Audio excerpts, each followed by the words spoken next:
is Isra. Welcome to the Tequila Princess channel.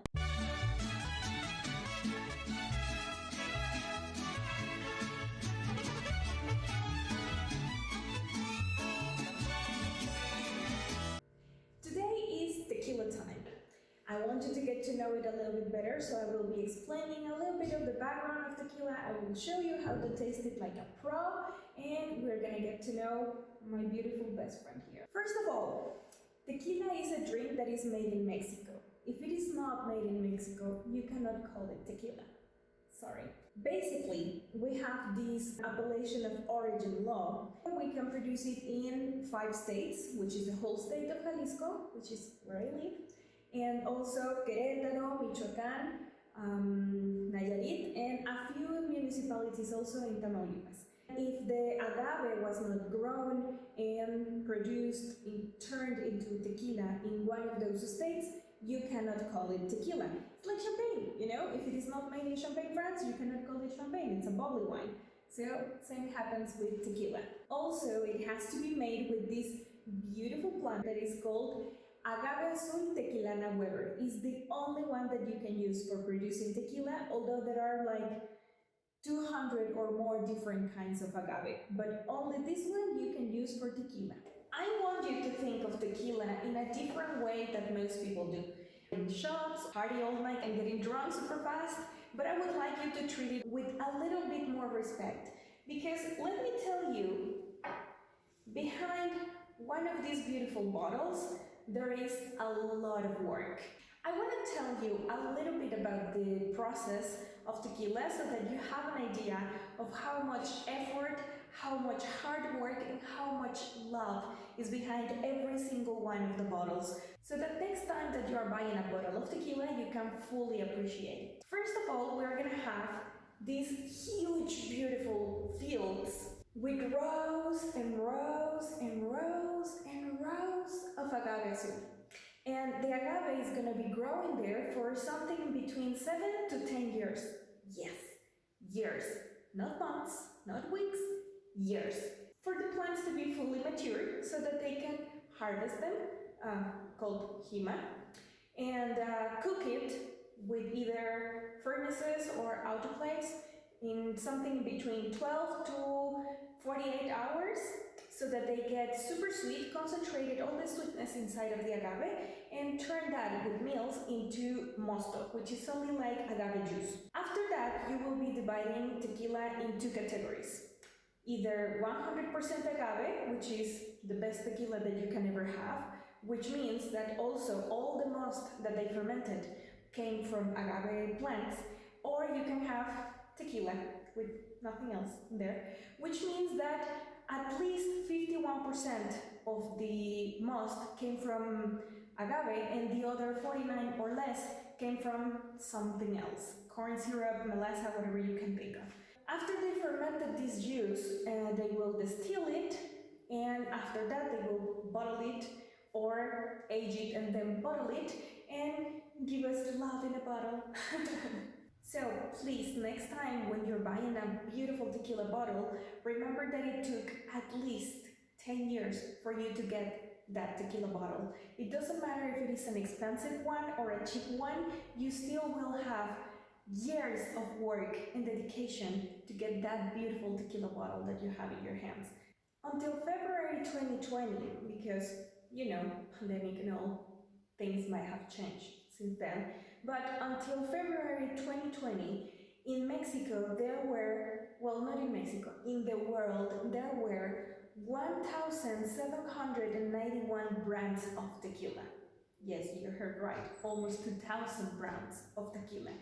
And from those, 1,479 brands were made and bottled in Mexico, and the other 312 were made in Mexico, but they were bottled somewhere else in the world.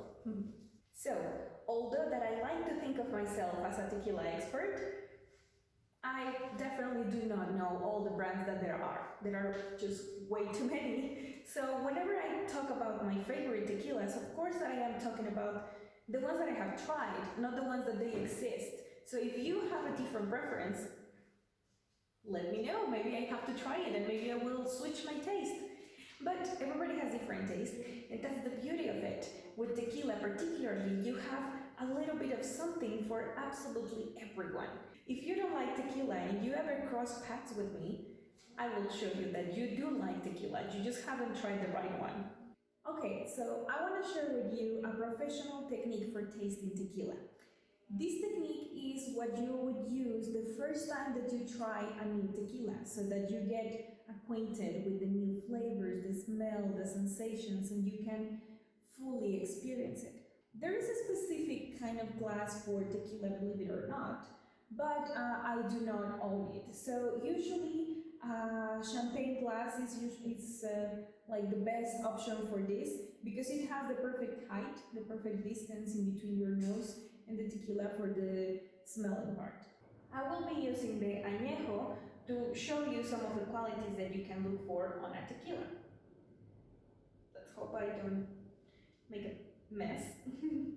So first of all, you will swirl it around like this, and you will see that the tequila will form like a layer around it, because it's heavier, it's thicker, it's dense, and it will start making these lines. I hope that you can see some on the camera. Those are called either tears or legs, and they show you how thick the body of the drink is. In this case, I am using my very, very favorite tequila brand that is called Cava de Oro. It's not sponsored, I just love it.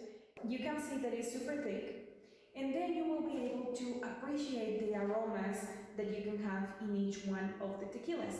So for smelling, for getting all the aromas that you get there, you will breathe in,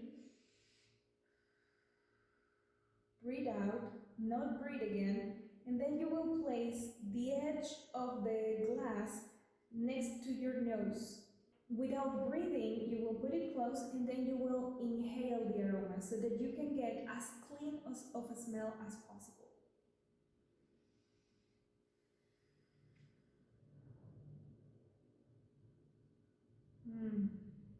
This one in particular is super sweet, but we're going to go into the particular qualities and characteristics of each of the tequilas later on when we go through all of them.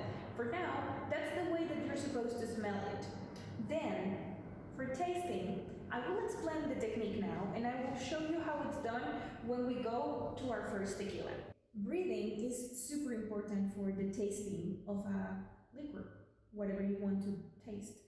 Breathing and holding your breath, it's just a few seconds, but holding your breath, you will take a big-ish sip of it. Not a super big one, but enough so that it goes everywhere. You will move it around with your tongue. Let it go everywhere. On your roof, on your cheeks, under your tongue. Let it go everywhere. Sit a little bit in your mouth, 10 to 15 seconds. All of this, you will do it without breathing, holding your breath. And after you have swallowed it, you will breathe out through your mouth, blowing the air out. So with that technique, you will avoid a little bit the burning sensation from the alcohol in your mouth or in your throat, and that way it will just go out and feel smoother. Let's go into the most interesting part of all of this. So we're going to be starting with plata. Plata or silver, as you know it outside of Mexico. And this tequila, it's completely clear, as you can see. And this one comes basically straight from the distillation process. Usually they let it air and oxygenize for a few weeks sometimes, no more than 1 month and a half. And it will spend absolutely no time in a barrel. It's supposed to be from distillation to the bottle directly. And from this one is where you will find the most strong agave taste. It will taste something like fresh, grassy, green, citrusy kind of flavors, usually, in a good tequila, of course. And you have to be very careful with these ones because it's usually the strongest. In a regular bottle, you will between 35 to 40% of alcohol. That's like the norm. So we're gonna be testing first the plata, silver. So again, remember, you breathe in, hold your breath, take a sip, move it around, let it go everywhere, swallow and breathe out. And once I finish with that, which is gonna be my first demonstration for you guys, we're gonna talk about the flavors that you can pair this tequila with. So,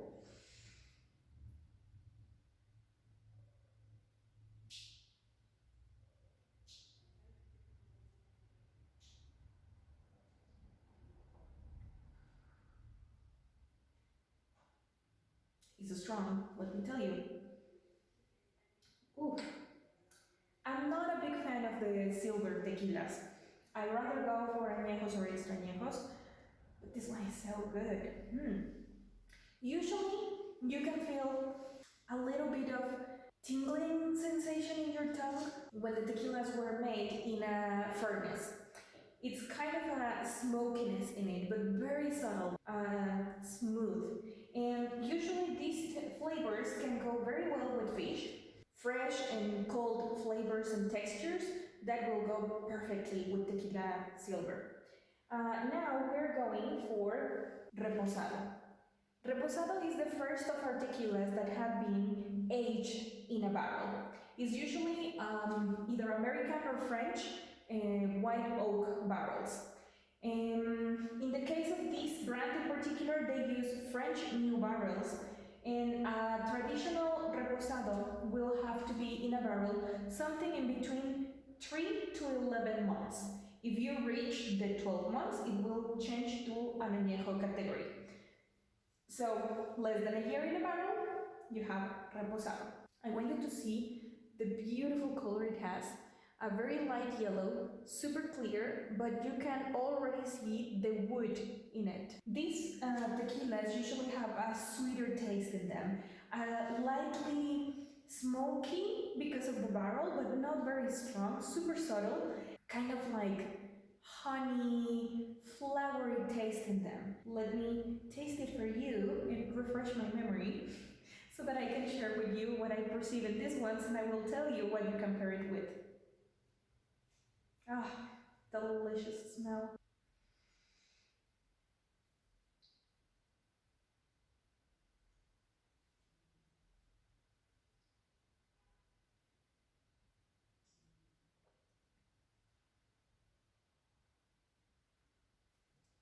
This one is a little bit stronger than this one because of the wood. It's not more powerful, it's just that the tingling sensation in my tongue is stronger. So it makes it feel like it were harsher in a way. Vanilla, flowery, sweet honey kind of taste in there. So for these ones, I believe that you can pair it with chicken for some more complex preparations of fish and seafood. And also for pastas. Pastas are great with reposados. But white pastas, like al burro, pesto, or alfredo, quattro formaggi, that kind of pasta, it will go perfectly with a reposado. When you start going with the more aged tequilas, it's nice to have a palate cleanser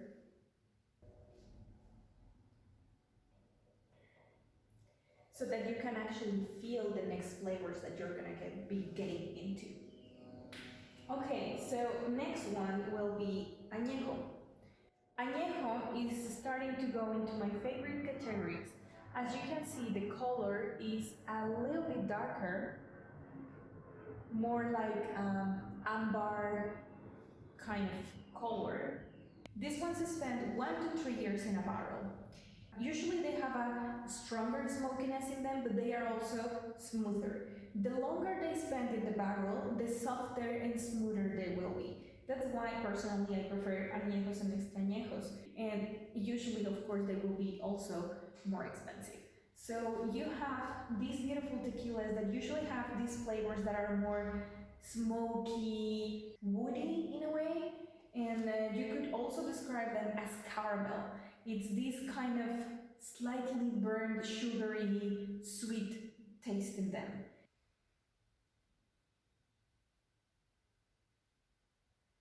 Mm.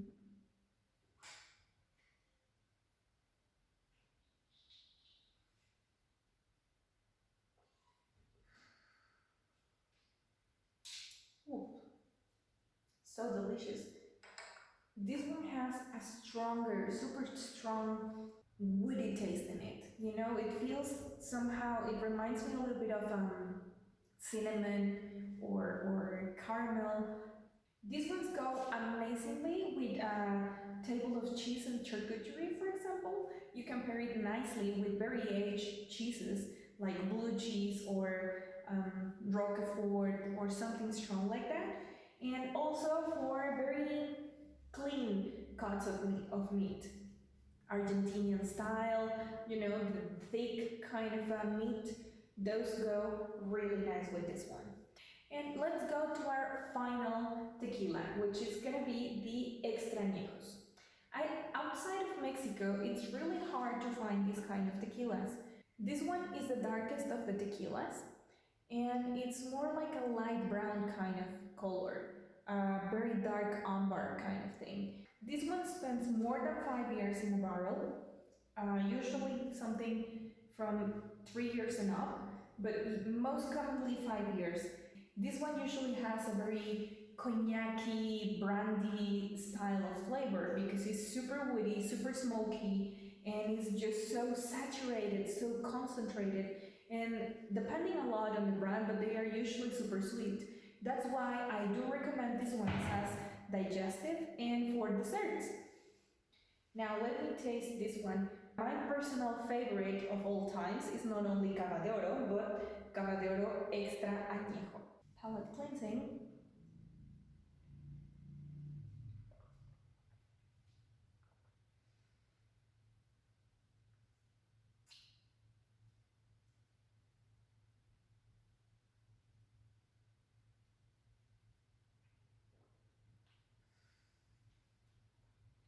It's just delicious.